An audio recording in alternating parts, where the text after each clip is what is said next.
Hello, everyone. I'm Jeff, and this is Jacob here with Behind the Building podcast today. We're super excited to have Buck Rasmussen on the show today. Buck, how are you doing? Doing great. Glad to be here. Yeah, we appreciate it. Good. Could you tell us a little bit background on you? What are you doing now, and what have you done in the past? Yeah, I'm doing a lot now, more than I've ever done. My day job, I'm a territory manager for Da Vinci Roofscapes. I manage Nebraska and Iowa business for them. Been doing that for a couple years. Um, in addition to that, I do a lot of motivational speaking. I own a company called Epic Journey, and Mm. that's been going pretty strong for about 3 years, picking up a ton of momentum with that here just within the last 6 months. Um, and I do mentoring too. So I don't call it coaching and I don't call it business training. I just call it mentoring because I'm not trained as a coach. I'm not a life coach. I'm just a dude who's been through a lot, accomplished a few Mm. things. And I like to work with people that have accomplished some stuff and are really ready to take that next step. And so I work with people on transitioning into um, living their purpose. Oh, that's Awesome. awesome. Is that typically with business owners or with anyone? What's kind of that look like? Yeah, that's been so interesting.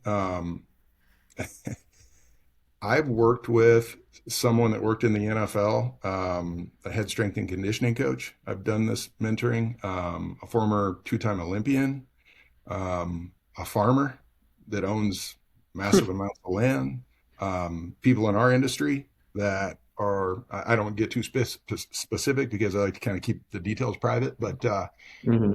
the landscape of our business is kind of changing with private equity, Yeah. taking over some business. So some transition with that. Um, so I can't really narrow it down. What I found is in whether it's the mentoring or the speaking, anytime I try and find a niche or narrow something down, then something else comes that's so completely out of the realm, and I just tackle that too, and it's really fun. But to kind of answer your question, um, I work for Da Vinci now, and I worked for Owens Corning. I was a territory manager. That was my first foray into the roofing world. 2012, did that for a couple of years. Took a little break, and then was a territory manager for Certainty for about 7 years, Hmm. and then took another break and did some other outside sales, and now back with Da Vinci for a couple of years. The roofing Oh, industry, man, it brings you back. It is always brings you back in. They say that you can want to get out all you want, but you never get out. As much as it's so true. And sometimes you find yourself, well, it's like any job or any industry, you kind of find yourself complaining about certain things and everything. But when I really sit back and look at how good the industry has been to me since 2011, 2012, it's been great to me and my family. mm. Yeah. Yeah. Also, I want to say real quick too that you mentioned that your mentorship and you run the company Epic Journey. That's some pretty sweet merch. I was wondering what that was when you Oh, yeah. came. So, Epic journey. Yeah. Kicked around some names, kicked around, I work with this marketing gal, kicked around some ideas. And when I settled on like the logo, we ski as a family, we're skiers. mm, We can. And so I really love like the different icons for different ski resorts and stuff. yeah, And to me, my whole thing is your life's meant to be a journey.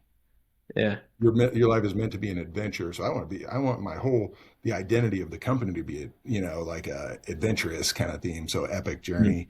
And everybody's on that. Just most people don't realize it yet. yeah. No, yeah, I like that a lot. Yeah. Thanks for sharing. Yeah, for sure. Yeah, so you mentioned kind of how life is a journey, and I've found that I'm only 30, but even in the last 10 years or so since I finished college, it's been up and down, and there's been a lot going on. It's been crazy to look back about where you start and then where you ultimately end up. So when you transitioned out of college, and I know you played a little bit of football too. So what was that transition like? What got you into sales and leadership? What sparked your interest there? That's an interesting question. I hear a lot about how hard that transition is. It's like, man, it must have been hard to transition out of football into the real world. And, I think for a lot of people it is, but for me, it wasn't because my body was so banged up. My whole career, I was overcoming an injury from the time I was 14, 15 years old, all the way through when I left, so, junior high, high school, college, a couple of years in the NFL, it was like every year I was overcoming some type of injury. And by the end of it, I was so banged up and so worn out. I was so pumped up to get into like the professional world. And so Mm. for me, that wasn't a tough transition. I sold real estate for 5 years with my brother and we killed it. But then I started having my own kids and I thought on the weekends and at night, I would rather hang out with my family than your family. You know what I mean? Like showing Mhm. somebody houses and doing all that stuff because we worked 16-hour days for 5 straight years. And Mm. I'm just over that. You know what I mean? So, but the sales thing, I just love doing this. I love talking to people and just building that trust-based relationship. And you guys know how that is in your business, right? Mm. Mm. You can pitch For all sure. you want. You can pitch yourself, you can pitch your product, you can pitch your service, but ultimately it's do the people trust you or not? And I love that part of it. But I sold real estate for 5 years and I thought, okay, that nights and weekends thing is done. I want to work for a company where everybody kind of knows the name and I don't have to go banging on doors. I can sell in more of a professional world. In other Mm. words, I can rep a product. And so my first outside sales job was Kohler. Are you guys familiar with Kohler, Hmm. Yes. the Yeah. plumbing manufacturer? Yeah. Um, Super high end company. Some of the most just high end people. That company, it's like I still work for them because I pitch them a lot. But Mhm. anyway, I just learned a lot of stuff, met some amazing people at Kohler, and that was my first foray into selling building materials. And then a couple of years after that, I switched into roofing. The transition, to get back to your initial question, the transition for me was, in terms of business, smooth. Yeah. Life, Yeah. life got hard though. Yeah. Yeah, I get that. It's a lot of the time with ex-athletes or someone that really commits to something and then changes. It's almost like a total identity shift. Yeah, Like you kind of have to reinvent yourself and figure out who you are. But yeah. it sounded like you were ready for that, ready for the next thing. I was, and I kind of took a different approach to it. I had a Super Bowl ring, and I looked like I could still play football. I weighed 300 pounds, and Mhm. so people wanted my identity to kind of, why don't you wear that Super Bowl ring every day? How come you never talk about football? How come, I'm like, well, because I want to be good at sales. I want Mm. to represent this brand and this product, and I want people to understand that, like, I'm not leaning on that. Like, that's the last thing I'm going to lean on. Now, as I've gotten older, I've leaned on it a little bit more, Yeah. but I have people to this day that I sold product to a long time ago that will come up to me and say, man, I never knew you played football. I've known you for 15 years, 20 years. I never knew you played football. And I'm like, good, that's how I wanted it back then. Because I just want to prove myself, Yeah. as a salesperson that you can trust. And so, um, yeah, that transition has been really fun, really. Mm. Yeah, that's interesting. I've seen it a lot myself. I'm not a former professional athlete, but just playing sports my whole life, that's definitely gone into my sales and career and helped me a lot. Especially like you said, it's like the competition, right? Like you never, even though you've gotten out of it in a sports capacity, it's like I want to prove myself. And I don't want to lean on anything else besides just getting people to trust me and show my skill set in that way. So that's awesome that even, I'm at a low level athletic capability, but seeing that at the highest level too is transitioning to that. That's cool to see. Well, and to be honest, I'm going to call you out a little bit because I don't like when people minimize their athletic experience.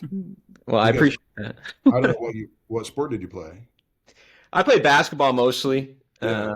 but I played a little football. Not too many organized. Not for too many organized teams, but I played for some pickup and what Yeah. they called semi-pro. But Sweet. What about you, Jeff? uh, Yeah, so I have a football background. I started baseball as my first love, and I Yeah. loved racing too. But as I got older, I played football in high school, and then I played in college, Oh, and now I nice. coach. Yeah. Oh, that's killer. The reason I ask that is because, people are like, well, I didn't do what you did. I just mm, did this. And I'm like, well, okay, some of the biggest lessons I learned were from wrestling when I was a little kid or playing football in mm, high school or whatever. Yeah. Some of the hardest workouts I ever had when I felt like I was going to die and I was going to puke were in high school. You know what I Mm. mean? So like Yeah. you learn a lot at every different level. And so, and I do think athletes or ex-athletes have a leg up, you know, kind of like if you're in the military, you just kind of have a leg up on people that haven't seen that kind of hardship in their life, because it is hardship that's volunteer. We subject ourselves to it, which is kind of, you know, it's weird when you look back on your experience, you look back and you're like, well, I could have just left at any time, you know, like going, and that gives you a lot of confidence, you know? Yeah. But aren't you so glad you didn't though, that you stuck through it and So Yeah. glad. Or even just in practice where, you know, you hear this phrase like quiet quitting, you hmm know, where people are still working their job, but they kind of like gave up or quit or whatever. Well, people do that in sports too. Like I Mm. coached wrestling in high school here in the town that I lived in, and I also witnessed it when I was wrestling. Wrestling had a huge impact on my life, probably bigger than even football. Mm. Um, but you would see people that were there, but they didn't really go that hard. They just kind of already quit in their mind, and it's like, man, I'm glad I didn't quit, and I'm glad I really didn't quit in terms of my effort every day too. Mm. Because man, you start to build this identity around yourself, hmm you know, and Yeah. even though you think you're getting away with something, you're you didn't. Even if Mm. nobody else knows, you know, and that chinks away at your identity, and that leads to bad things. Yeah. Yeah, that's what I was going to say as well. Like we have kids in practice. I coach high school now. Yeah, I'm an assistant and I love it. It's the best. But we have kids that maybe they don't touch the line when they're doing sprints or something, doing suicides. Maybe yeah, maybe they're half an inch off or whatever, but yeah. and we don't notice, we can't notice every kid if they don't touch the line, but it's more about for them. That's what we preach about really. It's you're doing this either 100% or you're not. And what's the point if you're not? Hmm. You because you know you cheated. I mean, you know Yeah. you cheated, and that matters in the fourth quarter or overtime when you're tired and you're like, dang, maybe I don't have it. Or conversely, you have that confidence, like, man, I go hard all the time. Like, Mm. I go hard, especially when it sucks. That's when you can really count on me because I did it in practice every single day. Hmm. Yeah. That's So awesome. the sports background helps. Big time. We actually, maybe I'm biased because I played sports and I love sports, but when we're trying to hire salespeople, if they have an athletic background, especially if they play it at the collegiate level or something, Yeah, those are the kinds of people that I typically want to interview and talk to and learn more about because they have what it takes to make it in the sales world, which is really tough and isolating at times. it is, Mm. man. It's a lonely game sometimes. Yeah. Mm. Yep. Yeah. That's good to hear. I think also too, like but like you mentioned, like no matter what level you're at, it's the effort that you're putting into it. And like for me, like at any level I've ever done it, it's always been how can I beat myself yesterday? And just continually improve. And maybe I don't see playing time or maybe I don't see the next level. But what am I doing for myself, right? And I think that set me up for this sales career and for doing things, outside of my comfort zone because it was just me pushing myself every day. So I like that you mentioned that too. It doesn't matter, what level you're at, but are you putting in maximum effort? And that's what's going to translate to every part of your life. One of the biggest lessons I ever learned was I was always very competitive. Mm. And so I'm competing against other people that I'm practicing with or playing against or whatever. And competition is good. It's awesome. Competition can kind of limit you actually Hmm. because you're competing against just whoever happens to be next to you. Mm. Hmm. That competition against yourself is the next level. And it's really hard. It's really hard to learn that discipline, like, because I could whoop someone's butt across from me and feel really good, but really not have accomplished anything. And we can fool ourselves into thinking we're really good. hmm Hmm. Well, like you just said, Jacob, I mean, did I get better than I was yesterday? If I didn't, but I beat some loser, who cares? Mm. It's meaningless. Like that's fool's gold, man. Hmm.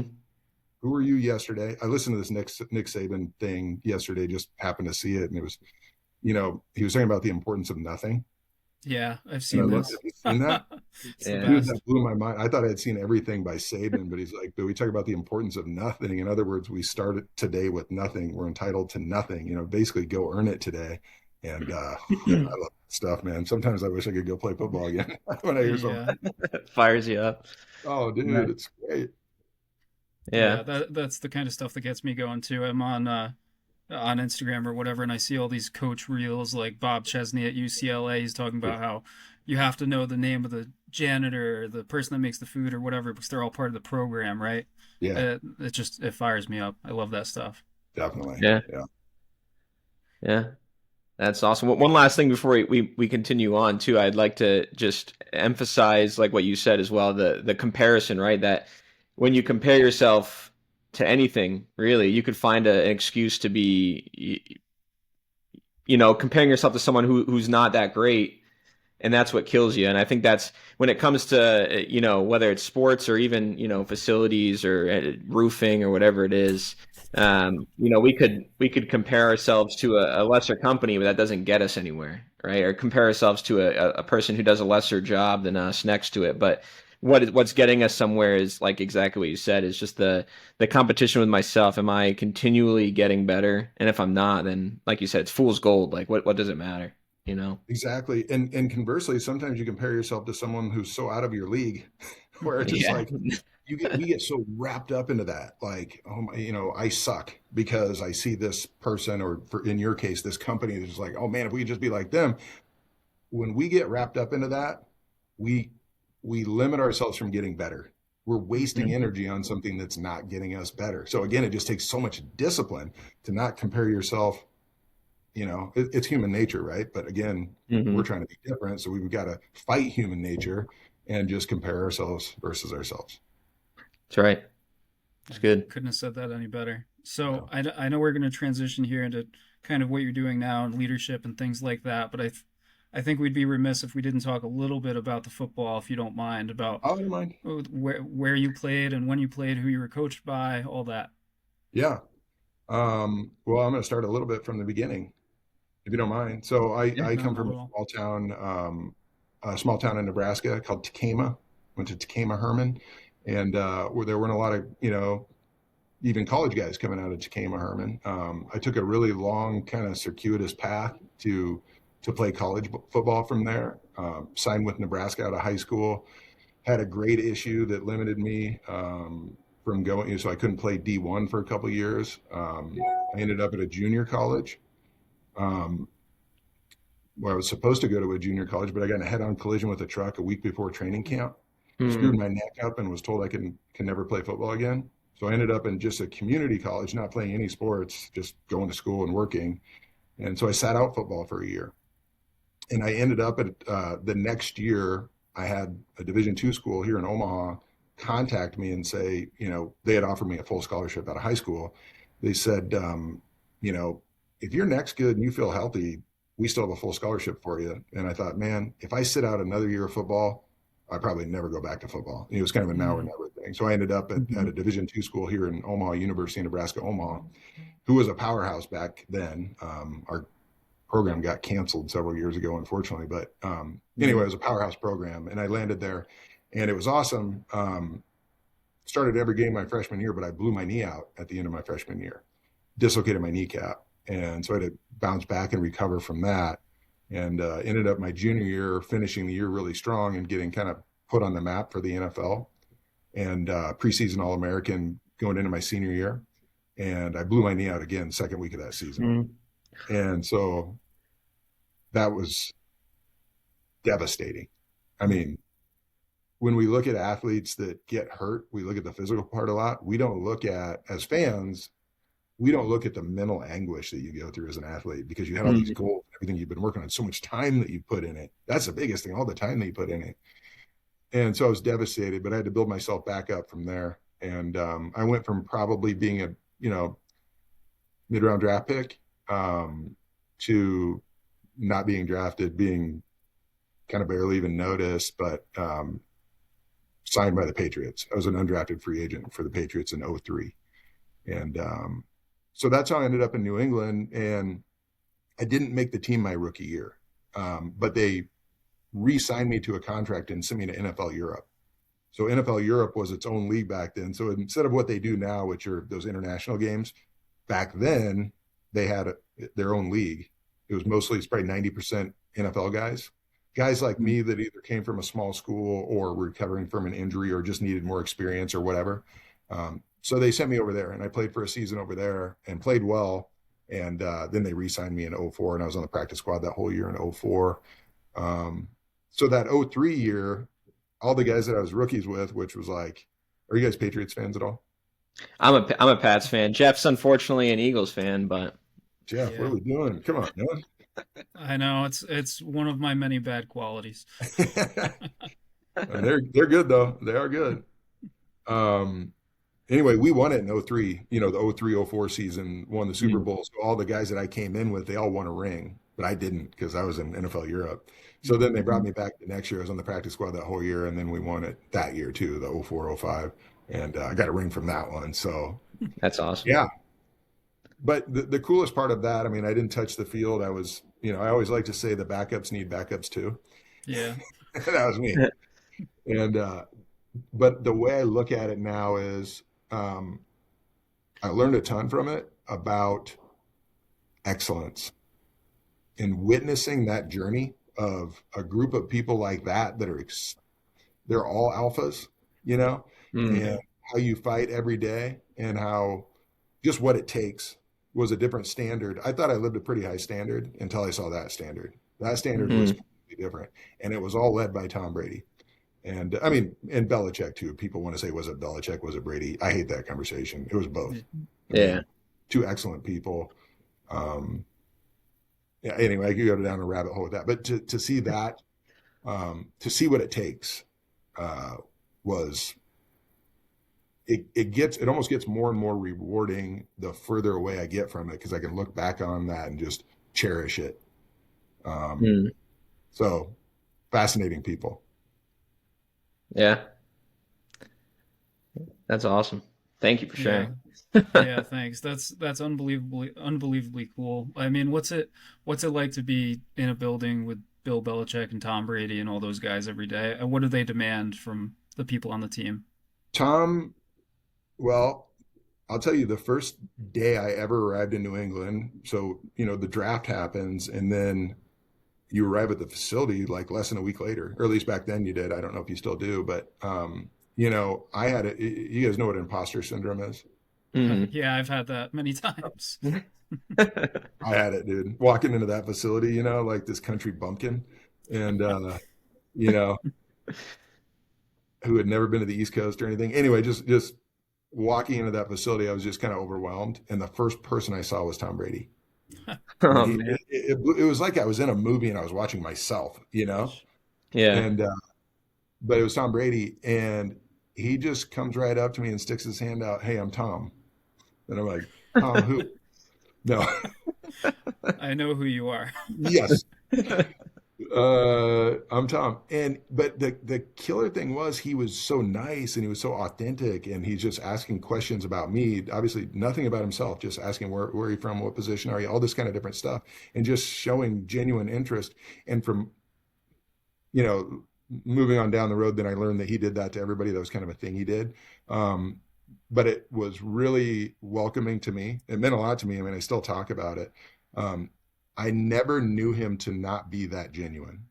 He was always that genuine, but you weren't going to be allowed to mess up much around Tom Brady.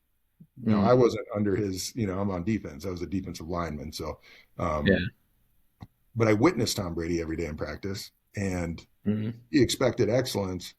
The thing is, though, he's one of those leaders, and if you want to talk about leadership, he's one of those leaders that wasn't expecting anything that he wasn't giving. And he would never be outworked. I never once saw him outworked. Now, you look at athleticism, you look at speed, you look at all that kind of stuff. He got beat every day on all that kind of stuff. But in terms of just sheer work ethic, and he thought of everything. He thought of, he thought of flexibility, he thought of strength, he thought of technique, he thought of the game plan, he thought of different game plans, he thought of, who we're competing against. I mean, mindset. Um, he just was so far ahead of the curve in terms of what he was working on. And when you have someone like that leading you, then you want to do what he does. And so I just saw people doing what he does. And I remember, I wasn't going to beat very many people at very many things in New England. You know what I mean? Um, so I thought, well, it goes back to what you can control. And I always like to think of like there's so many things out of our control, but what can I control? Well, I can be the earliest guy at the facility, So I decided, well, I'm just going to be the first person here. So I would normally get in at like 6 and do a workout. You can lift even, during the season, you can lift in the morning, you can lift after practice. I always like to lift in the morning, and a lot of people do. So I'd get there at like 6 and there'd be a handful of people there. And then I thought, well, I think I'm just going to try and be the earliest person here. So the next day I came at like 5:30 and there was maybe 1 or 2 other guys there. Tom Brady's car was there. He was getting a workout in. And I'm thinking, all right, I guess I got to get here. I'll come 15 minutes earlier tomorrow. He's there. Come 15 minutes earlier than that. He's there. I'm talking like a week later, I'm getting to the facility at like 4:30 in the morning. Dude's car's there. He's there. Tom Brady I don't know if he had a bed there. I don't know. He was always the last person out, the first person there. And that's just how Tom Brady led. So I just had a brief window into Tom Brady, but that's what excellence looks like. So it was amazing. Now, in terms of Belichick, what was it like being there? Intimidating. Yeah. I have PTSD from that to this day. And I'm not joking. I have this reoccurring dream, definitely in the fall, like late summer, early fall. But even sometimes just randomly throughout the year where for some reason I'm my age now, I'm 47, yet I'm at training camp practicing with the Patriots and Belichick is just reaming me. Oh my gosh. Rasmussen, what the hell are you doing here? And I'm like, Coach, I don't know. I barely belonged here when I was 24 years old. I could barely make it then. I don't know what I'm doing here. And I just wake up in a sweat. And I'm not even joking. That's actually happens. That's exactly how I pictured it in real life. So good to know. But what I liked about him, we're talking about leadership though. What I really liked about him is there was never any guesswork about where you stood. You knew exactly where you stood with him. He was brutally honest, and yeah, of course that could hurt, but he wasn't going to lie to you. He wasn't going to sugarcoat things, and the expectations were extremely clear, which is pretty cool when you're dealing with a leader. And so if you're working under a leader and things aren't clear, that's not a fun place to be. If you are a leader and you're not clear, I would work on becoming very clear on the expectations and very clear on your communication of the expectations. I personally believe that people actually like structure and people like to know, for the most part, the boundaries and the expectations of what it is they're doing. Yeah. With Belichick, there was no doubt about that on a daily basis. Yeah. Yeah, I like that too, because in like every aspect of life and any leadership, whether it's, at home or your career or sports, like clear expectations set like just a precedent, like you said, like, the Pats thing is like do your job and like you said, you knew exactly where you were. And I feel like that helps you in every aspect because, it humbles you, but it also makes you like, okay, I gotta make sure that I'm working hard. I gotta make sure that I'm doing all the little things that add up. And that's that championship mentality, whether you're in sports or within your career, right? Like those expectations help you set that, Yeah, and the standard doesn't change based on your feelings. The standard doesn't change based on how you felt, when you woke up or what you did the day before. Or what someone else is doing, what your competition is doing. I mean, the standard is the standard, and that's a cliche thing to say. What's funny is the greats, whether it's Belichick or Saban or name the coach that's John Wooden, whoever it is, they all say the same boring things. They may say them a little bit differently, but they're all still true, and they've been true since the Stoics talked about this kind of stuff. 2,000 years Hmm. ago, and they're still true to this day. So it's very simple. It's just whether or not people can have the discipline to do it. Yeah. So those kinds of things that you talked about, having clear expectations from leadership and controlling the controllables, do you think those are the things that separates great teams in general, whether it's football or sales or roofing or whatever? Um, in life, focusing on the things you can control and going on offense on those things is going to separate you. Hmm. Mm. Now, when it comes to football or your sales team, talent helps. Yeah, for sure. Here's what I think though, and I'm going to relate it back to football, and you can relate it to your industry or whatever. I speak on this topic sometimes, but there's two things that separate the great teams from everybody else: grit, the ability for individuals to overcome really hard things. You have to Mm. have that, and the more of those dudes that you have, or women that you have, the tougher you're going to be as a team. Um, it's a non-negotiable. You got to be able to overcome the hard stuff that's about to come your way, and we don't know when it's going to happen, but it's going to happen. Um, Individuals with grit and teams who trust each other, grit Hmm. and Mm. trust. And for the Patriots in particular, they worked so hard at practice, so hard on conditioning. Belichick was so ahead of the curve in terms of game planning and implementing and installing an offense or a defense or whatever. And the focus on special teams, the focus on the little things. When you work that hard and you're prepared that well by a leader and you're that tough because you have that grit, when you're in the toughest moments at the end of the game or when you're about to close the big sale or whatever it is, when you have that much grit and that much trust, then you can Mm. just fly around and everybody else is thinking. Hmm. You don't have to Mm. think because you prepared yourself so well. You're on the same page and you've worked so hard at it. You trust each other. It just flows out of you because that's what you built yourself for. That's what separated, in my opinion, the Patriots from everyone else. Hmm. Mm. Yeah, tons of talent and dudes who trusted each other. Yeah. Yeah, and you see that a lot now with I mean, like we're comparing, sales and athletics, but even the teams now who have all this talent in the world, but you can tell they're not working hard, or maybe they don't trust each other, and you see that a lot with like quarterbacks and their wide receivers just having trouble. It's like you have all this talent, probably the most talented people in the world, yet when you don't have that trust and you're not working hard in practice, you see it on the field. It doesn't equate to wins. Yeah, yeah. You might get lucky occasionally and not Yeah. work hard and make a big play, but we're talking about long-term consistency at a championship Mm. level. Yeah, that's the difference. It's that trust and time and effort. I mean, you're not going to get the trust without time and effort. That's all there is to Hmm. it. Yeah, Yeah. it's good. Yeah. And like you said earlier, I loved what you brought up about everything being relationship based, right? Like in Yeah. order to have any great team, you need to have good relationships with the people around you, whether you're a leader with players or with a sales team, or even if you're a salesperson and you're trusting the leader above you, it all comes down to the relationship with them.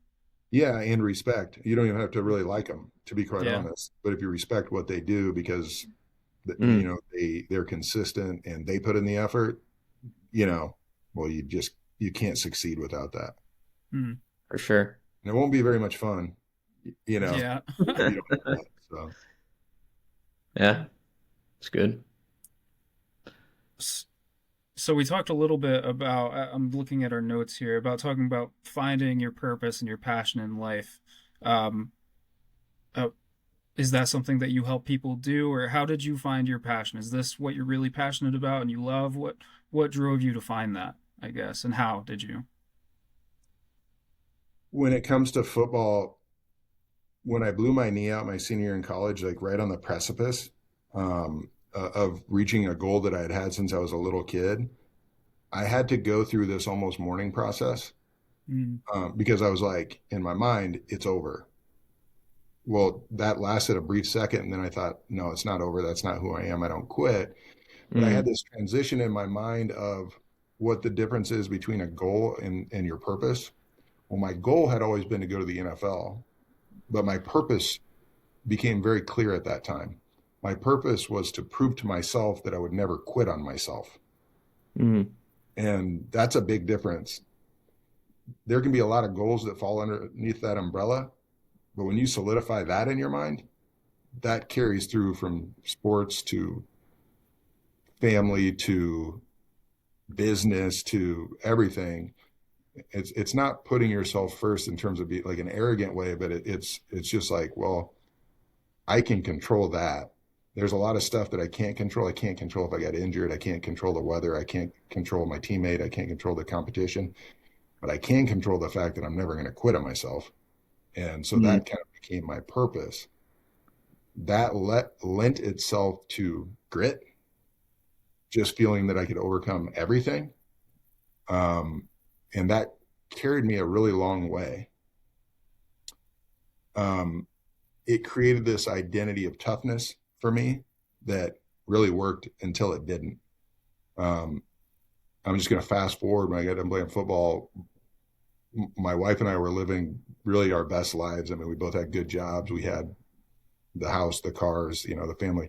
And I'm going to kind of give a brief version of this, but we went through a period of time in 2012 where my 4-year-old daughter got diagnosed with type 1 diabetes, mm, which is tough. It's a very tough disease, but we were kind of reeling from that. And 6 weeks later, my wife found out she was pregnant and had cancer on the same day.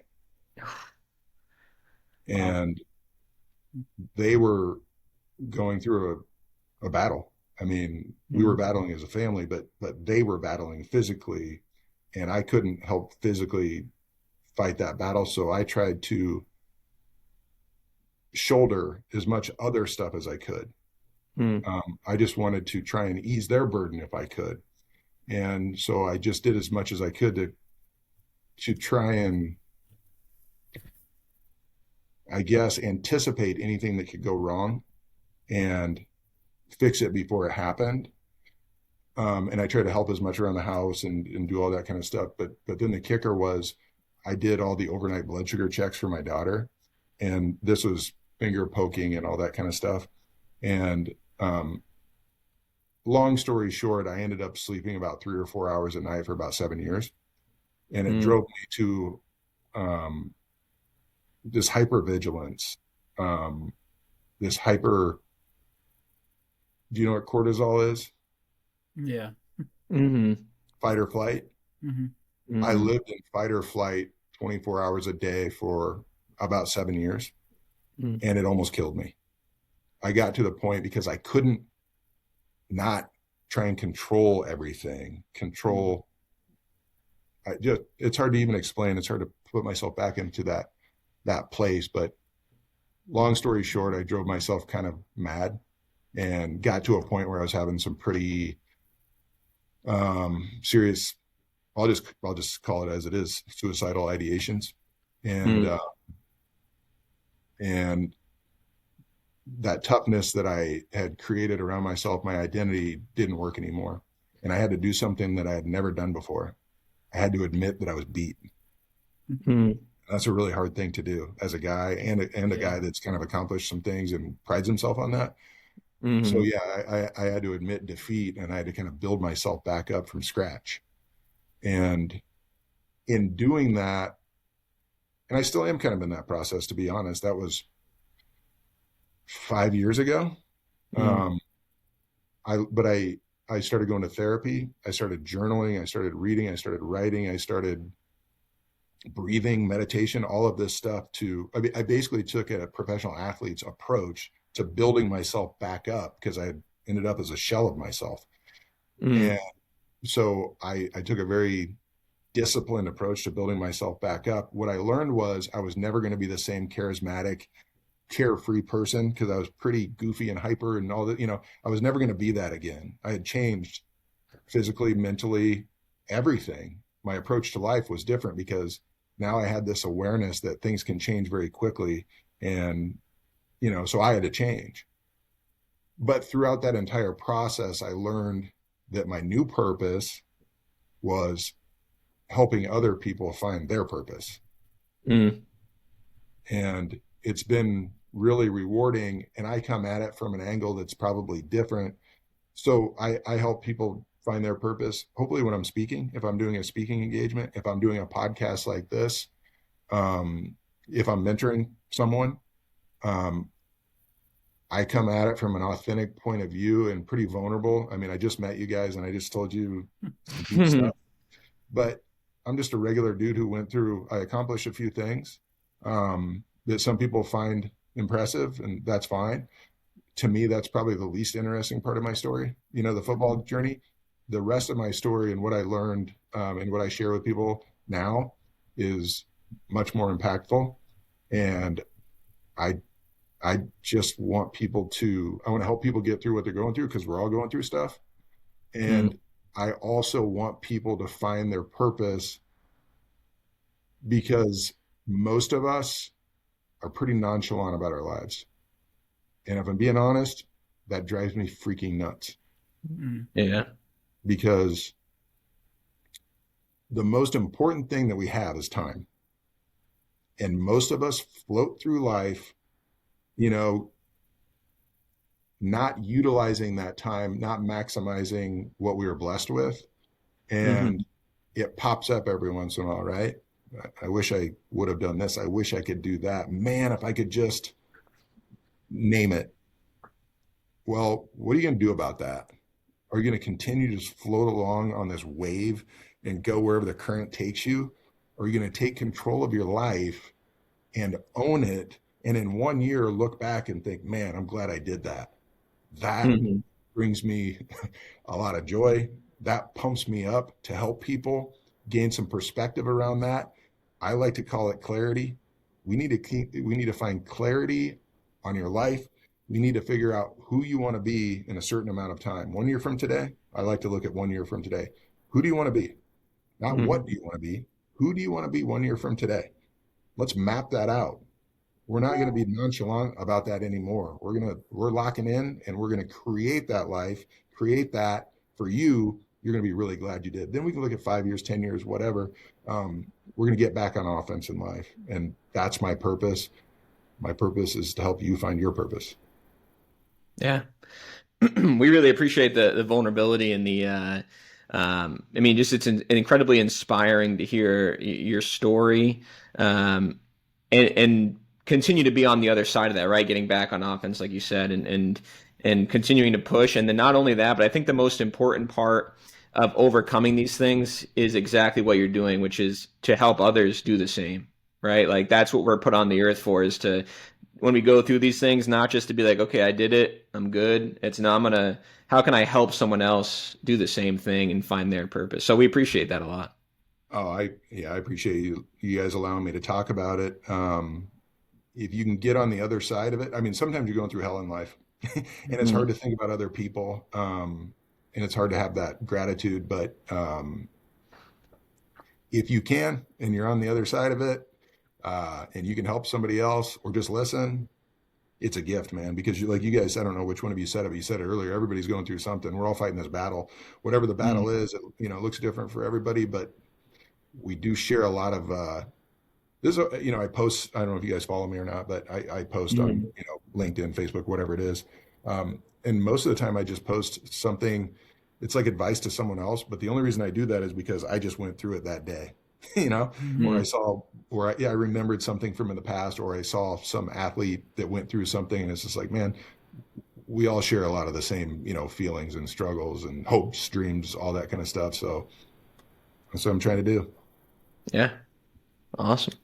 Yeah, that's thank you again. And I think one of the things that spoke to me there, and I say it all the time, anytime someone asks me for advice or what to do in a certain situation, is I think that the scariest thing in the world is regret. Like, I don't know if you follow Gary Vee or not, but he talks about going to a retirement home and asking people what they regret. And that's the thing that I guess I would say that to your point, it's not like we're living in a world where there's just oceans of time. It's like an hourglass, right? Like time is running out. Why are you not going to do that thing? Why don't you want to make yourself better with the little time that you have left? And going through those peaks and valleys of life in general and finding your purpose or a new purpose through that is an amazing thing. Mm. It's a gift. I mean, if you can find it, you Mhm. know, but it takes dedication, just like when you and I are trying to close a sale or whatever. I mean, it's not just going to happen. I mean, you get lucky every once in a while, but I mean, if you're Mm. trying to lock that in and just, you know, create a plan, create a vision, create clarity for who you're going to be, Mm. it's hard. Yeah, Freaking Yeah. hard. Just like everything else in life that's worth it. It's mm, hard, but it's worth 100%. it. Yeah. So I always say that it's hard. It'll be hard, but it'll be worth it. Well, yeah, it's hard. Well, I tried, you know, I have people, I tried, you know, I tried doing X for a week and I'm like, well, it might take more than a week. You know, Yeah. it's a Yeah. wholesale change in your life. Yeah, it's probably going to take more than a week. Mm. Hmm. So Yeah. That's anyway, good. well, I just want to say thanks, guys. It's nice getting to know you. And this has been really fun. I appreciate having me on. Yeah. Yeah, we thank you, and that's exactly what we wanted to do, and it was a great episode, I believe. And behind the building, we really wanted just to see behind anything, right? And I think you kind of really explained what was behind your career, what was behind success, and what makes you a top performer in everything you do. So we appreciate it. Yeah, All for right, guys. Yeah. sure. And how can people get in touch with you, or if they want to learn more about Epic Journey or anything, what's the best way to do that? Yeah. My website is buckrasmussen.com. And on the socials, I'm on Insta, I'm on Facebook, I'm on mostly LinkedIn. It's at Buck Rasmussen 01 on all platforms. Awesome. Cool. Sounds good. We'll link those, and again, we really appreciate it. Thank you. Right on. Thanks, guys. Thanks. Thanks, Buck. Have a good one. Yep. See ya.